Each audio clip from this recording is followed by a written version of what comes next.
15.4 Sports Rehabilitation Program. So my first athlete is a rugby player. His position is number 8/flanker. He's torn his ACL and estimated recovery time is between 4 to 6 months. So the athlete tore his ACL when he made a break in the field.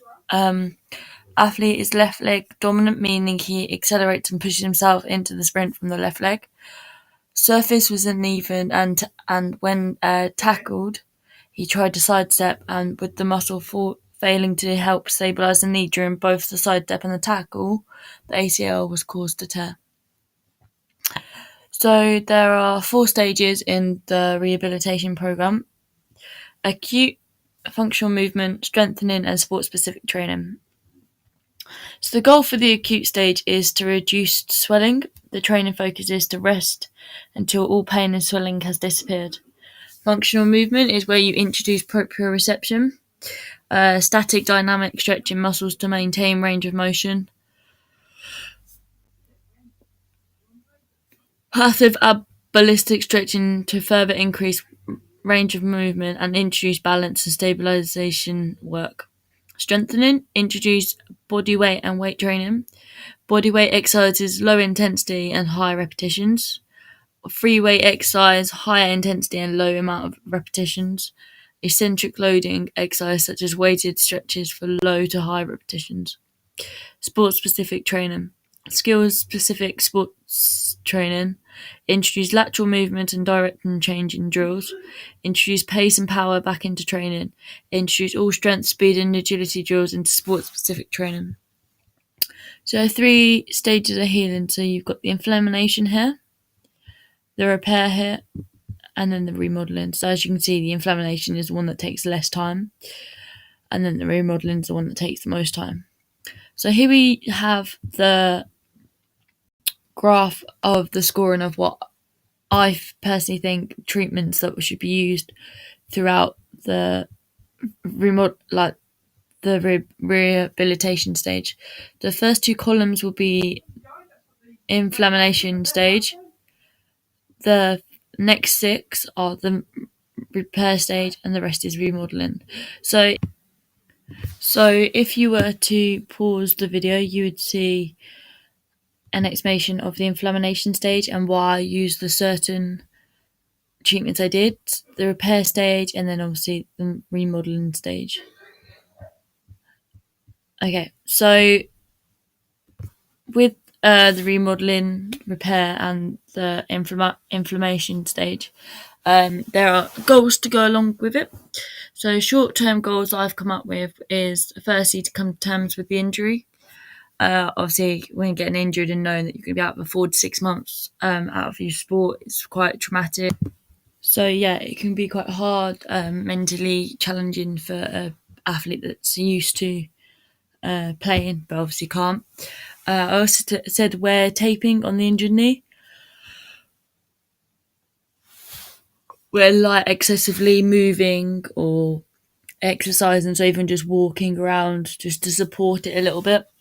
Apply regular ice and heat to the injured area, of course. This is for the inflammation stage. Create music motivational playlist, so just to keep them motivated, keep their head into the game, but obviously they can't play, but obviously it's good to keep thinking about the sport and not become like deterred away from it. Stretch every evening in order to increase range of movement. So this is all about the repair stage. Ensure nutrition and exercise plan is sorted and suitable for injury. So this means create a nutrition and exercise plan, but obviously do the nutrition to what you can eat without gaining a lot of weight.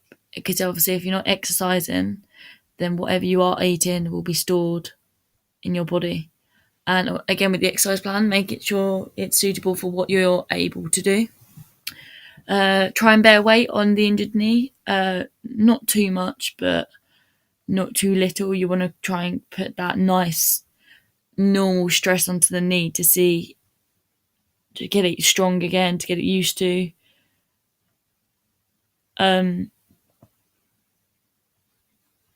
used to the normal stress it would normally be under.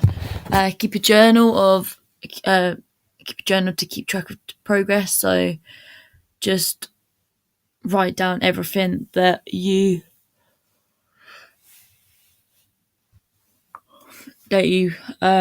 progressing. So say one day you've walked 10 minutes without it hurting, jogged 5 minutes before it starts hurting, just that kind of thing. Attend and watch training sessions in order to keep motivated. So if you're watching the team train, then you know what they've been going through, but it also keeps you involved in the team. So then when you come back, you don't feel isolated and out like an outsider. Attend physio appointments to assess injury and get stretches and treatments once a week. Ensure stretches are done from the physio and pass treatment review to move on to the next stage. So medium-term goals would be watch your own previous games footage so that you can see what you can improve on when you come back to training. Return to sport-specific training with the second team, playing in full 80 minutes of the second team, and return to the first team training and be able to complete 40 minutes in a game. Long-term goals would be to get back into the first team and be playing regular rugby, retain a similar or better level of fitness than before the injury was sustained. So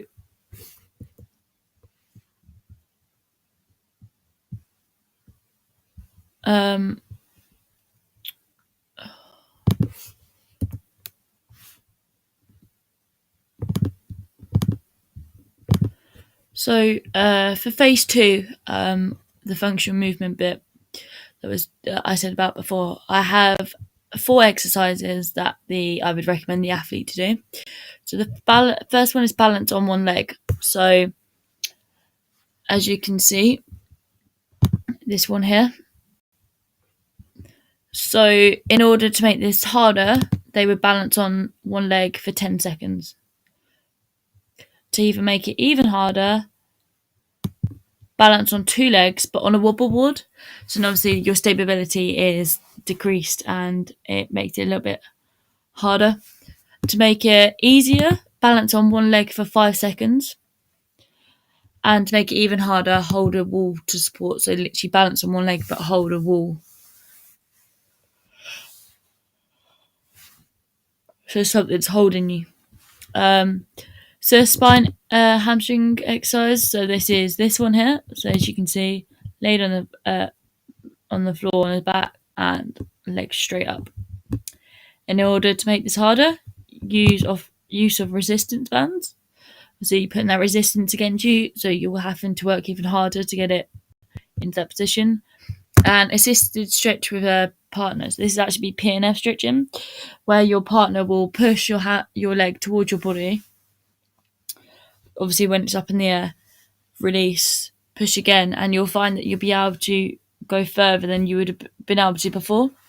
In order to make this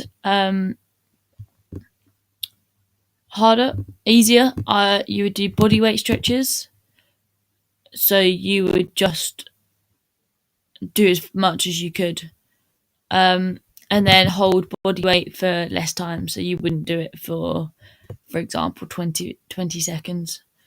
For these two, I have said that for the balance on one leg, I said that you do 8 reps of 3 sets and you get a 40-second rest in between. For these, I said you would do 8 reps of 2 sets and again 40 seconds rest. For both these, I would recommend holding for at least 20 seconds before doing your rep. So 20 seconds hold, 20 seconds back down, relax, 20 seconds. The next exercise is hill slides. So this is this one here. So the way I made this harder was you would use a resistance band, and even harder, do it on a Swiss ball. So sit on a Swiss ball and try and do it like that. Obviously your stability is again ruined, you're unbalanced, it makes it a little bit harder. One way to make it easier, body weight slides, don't use any resistant bands, no weights, no nothing, and hold it for a bit less if you want it even easier.